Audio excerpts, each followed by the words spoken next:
Hey everyone, and welcome back. You know we love a good mystery and true crime, and I think you guys do too.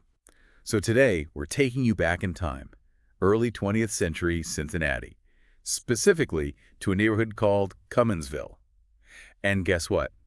We're about to unpack an unsolved serial killer case that still has people talking. Yeah, this case is really fascinating. It kind of captures the atmosphere of a city that's going through like a huge transformation. Cumminsville back then, it was a bustling place, lots going on. It actually had three major railway lines running straight through it. Three. Wow, that's a lot of traffic. A lot of people coming and going. I can already see how that might play into a mystery. You got it. And that's what makes the Cumminsville Killer, or as some called him, the Ripper, the Slouch Hat Man, or even the Man Gorilla, so intriguing. He terrorized the neighborhood for years. From 1904 to 1910, we're talking 5 victims, all women, and the murders were brutal. And get this, the railways, which were such a big part of life there, well, they become a chilling connection between many of the crimes. Okay, I'm hooked already. So let's set the scene. It's 1904. We're in Cumminsville, a place buzzing with activity. I can hear the rumble of those trains in the background. And then a killer enters the picture. Where does this chilling story begin? It starts with Mary McDonald. She was visiting Cincinnati from Saginaw, Michigan. Sadly, she became the first victim. Oh, wow. The first victim. That must really shaken the community. What do we know about her case? Well, we know that several witnesses saw her around Chester Park the day she was murdered, and she was seen with a man named Charles Stagman. He actually drove her back towards the city, dropped her off on College Hill Main Street around 11 p.m. That was the last anyone saw her alive, And her body was found. near the Big Four railroad tracks. It was a terrible sight. She had been brutally attacked. So the railways appear right from the start. What were the initial theories? Did they think Stagman was involved? Of course, he was questioned. Some thought it was a crime of passion, like a jealous rage or something. Others wondered if she was drunk, stumbled onto the tracks, and got hit by a train. But all the train conductors, the motormen, they were all questioned, and none of them remembered seeing a woman matching Mary's description. So right away, it's a puzzle. The obvious answers don't fit. Exactly, and that's what makes this case so interesting. The lack of clear answers just fuels all this speculation and, of course, a whole lot of fear. It's almost like the city, with everything going on, the growth, all the changes, it was just too busy to really stop and process what had happened. And then, only a few months later, another tragedy. This time, the victim was Louise Mueller. On October 2nd, they found her body in a secluded area, a place people called Lover's Lane. She had suffered really bad head injuries. Another brutal murder. Was there any link to Mary McDonald's case? Not that investigators could figure out at the time, but what makes Louise's case a little different is that she was known to have, let's say, multiple partners. And on the day she was killed, get this, she went to a socialist orator speech. That little detail, I don't know, it adds another layer to this whole thing, wouldn't you say? A socialist speech in 1904. Wow. Yeah, that definitely raises questions. Was this politically motivated, Oh.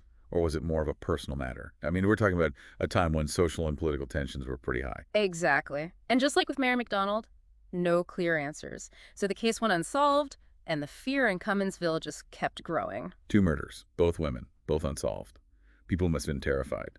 But it doesn't sound like the Cumminsville Ripper nickname had appeared yet, right? Not yet. That name, that chilling nickname, came with the murder of Alma Steinigewig. That's the case that really shook the whole community. And yeah, the railways are back in the picture again. Okay, now I really want to hear about this one. Tell me about Alma. Alma Steinigewig was a well-respected young woman, only 18. She was a telephone operator and sang in her church choir. On November 3rd, a streetcar conductor made a horrifying discovery. He found Alma's body in a vacant lot near Spring Grove Cemetery. Her head had bashed in and she was covered in blood.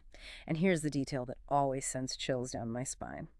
Clutched in her hand, they found a transfer ticket. A transfer ticket. Oh my gosh, you can almost picture her waiting for the streetcar, not knowing the danger that was lurking nearby. The scene itself was gruesome. There was a trail of blood leading to her body, which meant she had been dragged. They found boot prints. It was likely a large man. That's so scary. So now the city's on edge. Rumors of a Ripper are spreading like wildfire. And I'm guessing the killings didn't stop there, did they? Sadly, no. There were 2 more victims, both murdered in a very similar way. Anna Lloyd in 1909 and Mary Hackney in 1910. Both had their throats cut, and their bodies showed signs of a really frenzied attack. 5 victims. A whole city gripped by fear. And this shadowy figure haunting the railways. Were there any survivors? Anyone who could shed some light on who this killer might be? There were. Amidst all that horror, there were actually a few women who managed to fight off their attacker and thankfully escaped with their lives. Those stories are incredible, really. They give us some valuable insights into how this Cumminsville killer operated, his modus operandi, you could say. Okay, yeah, let's talk about those survivors. I mean, wow, to face down the Ripper, Yeah. that's just incredible bravery. Absolutely. Take Miss Clausing, for instance. She was attacked on a bridge near Elmore Street, I believe it was. The killer, he hit her with a hatchet. Thankfully, she survived. And then, of course, you have Mrs. Wince. He actually tried to force his way into her home, but she fought back. Really put up a fight. It's amazing and so chilling to think how close they came to being victims. Did any of them get a good look at him? I mean, could they provide any kind of description, any details that might help identify him? Well, some did, but their descriptions, well, they varied, which, just adds to the mystery of it all. Most of them agreed that he was short and stocky, heavily built. A lot of them mentioned a slouch hat, which, just adds to that whole sinister image. But when it came to his race, some said he was white, others said he was black. So even his physical appearance, it's a bit of a puzzle. So we have a vague profile, a preference for the railways, but no clear picture of who he was. Did they ever have any suspects in these cases? Did the police ever get close to catching him? Oh, they had suspects, that's for sure. Plenty of them. But just like with so much of this case, it's a maze of dead ends, really. It's frustrating. Okay, well, let's try to navigate that maze. Who were the main suspects? Oh, for Anna Lloyd's murder, they really zeroed in on a guy named Henry Cook. He was a butcher. And, given how brutal these crimes were, it's not surprising that they'd look at someone who was used to handling knives and, well. The butcher. Yeah, that does sound like it's straight out of some horror movie. What made him a suspect, though? I mean, besides his profession. Well, there were two witnesses who placed him near the scene of the crime, and he was even arrested for a short time. But in the end, they just couldn't find any real solid evidence that tied him to the murder itself. Another dead end. Who else were they considering? They also investigated George Lewis. He was a Marine fireman, and a man named James Fields, who, if I'm remembering correctly, was the only black suspect in the Lord case. They were questioned, thoroughly, but they were eventually released. Just not enough evidence. And then, of course, the Mary Hackney case had its own set of suspects. Oh, that's right. Mary Hackney, the one found murdered in her own boarding house. Yeah, what about the suspects in her case? Right, exactly. At first, they suspected her husband, Harley, which, isn't uncommon in these situations, but they also looked into a boarder named Charles Eckert and a black milkman named Herman Schwering. But here's the thing, the really frustrating part, they found a bloody axe at the crime scene, and even a thumbprint, but they couldn't for the life of them tie any of these guys to the murder conclusively. Wait a minute, a bloody axe and a thumbprint, and they still couldn't get a conviction. I mean, Yeah. that seems unbelievable. Well, it really is one of the most baffling aspects of this whole case. They had physical evidence right there, and yet it led absolutely nowhere. And if that wasn't confusing enough, right after Anna Lloyd's murder, there was this weird incident that happened in Kentucky. A black man, they never actually identified him, showed up at a house in Ford, Kentucky, waving a bloody knife. And he was claiming that he had killed Anna Lloyd. Hold on, a confession in Kentucky. How did that come up? Right. It's a strange turn of events, isn't it? He just, this guy out of nowhere, he appears at this house, confesses to the murder, and then just takes off running. Toward Richmond, they said. The homeowner, she was terrified, naturally, and called police. They even brought in bloodhounds to try to track this guy down, but the trail went cold. They never found him, and they never even figured out who he was or if he was actually involved in the crime at all. That's crazy. So we've got suspects here in Cincinnati, a mystery confession from another state, a bloody axe, a thumbprint. It's like trying to solve a jigsaw puzzle with half the pieces missing. Exactly. And the puzzle just keeps getting more complicated. There's also the case of Richard Finley. Okay, who was Richard Finley, and how does he fit into all this? Well, Finley was arrested, but he was never actually charged in connection with the Hackney case. And then his whole story just vanishes. No records, no news reports, nothing. It's as if he just completely disappeared. Wow. So many suspects, so many leads, but they all seem to just fade away. It's like the Cumminsville Killer was some kind of, ghost, appearing and disappearing at will, almost like he was taunting the police. You mentioned something earlier about the Dayton Strangler. Is it possible that these murders were actually connected to another serial killer who was operating around the same time? It's a chilling thought, isn't it? But it's definitely a real possibility. We have to remember this was a time before the internet, before instant communication. News traveled a lot slower back then, and well, it would have been a lot easier for someone to move between cities without being detected, leaving this trail of terror in their wake. So what's the connection with the Dayton Strangler then? I mean, what makes investigators think that they might be linked? So, while these killings were happening in Cumminsville, there was also this series of similar murders going on in Dayton, Ohio.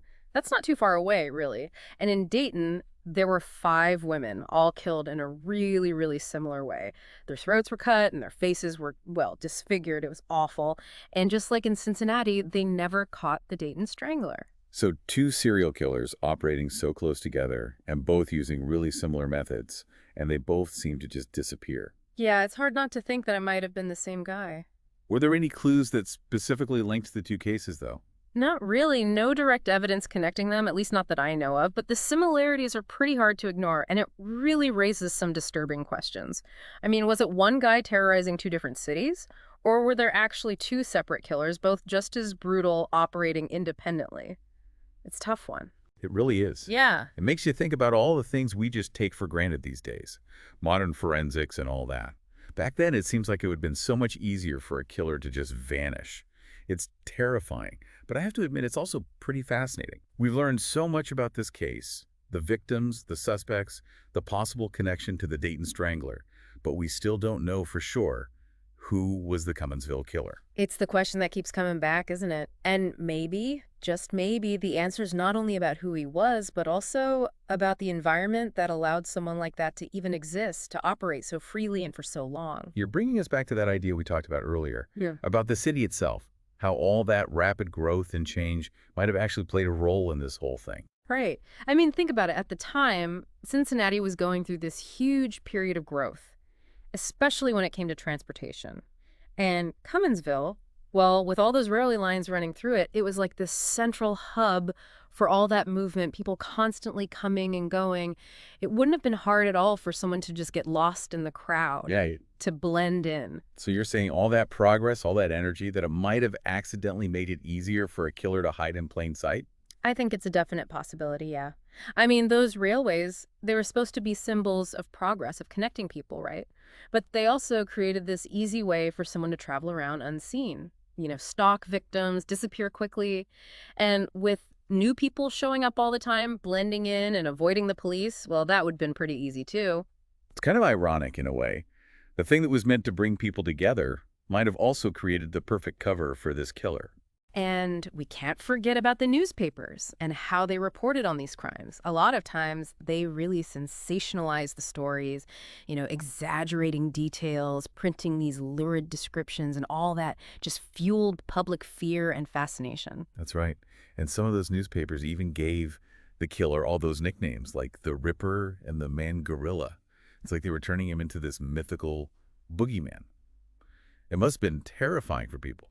Do you think all that media attention, even though it wasn't intentional, do you think it might have actually made the killer bolder, given him a sense of, well, I don't know, power?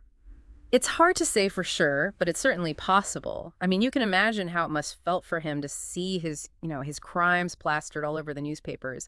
Even if they weren't glorifying him, they were definitely giving him a lot of attention. It's disturbing to think about the media's role in all of this, even if it was unintentional. But, what really stands out to me more than anything else are the stories of the women who survived.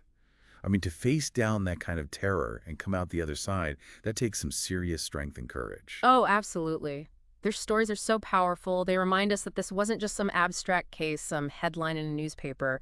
Real women were terrorized. Real lives were affected. And the fact that this guy, that he was never caught, that this whole thing remains a mystery, it just goes to show that sometimes, no matter how hard we try, some stories just don't have a neat ending. Yeah. It's a good reminder that even with all the evidence, the fingerprints, witnesses, even confessions, sometimes the truth is just out of reach. It really is.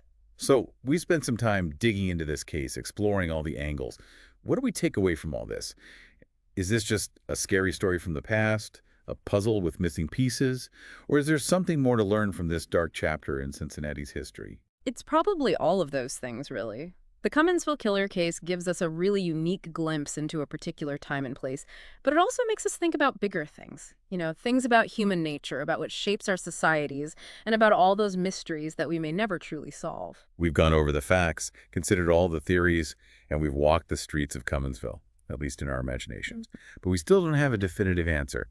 Who was the Cumminsville Killer? Was he just a product of his environment? Yeah. Taking advantage of a city that was rapidly changing? Was he some kind of mastermind, a ghost who just disappeared into the shadows? Or was it something else entirely, something we haven't even thought of? It's a question we can all ponder. Until next time, folks, stay curious, stay informed, and keep those lights burning bright.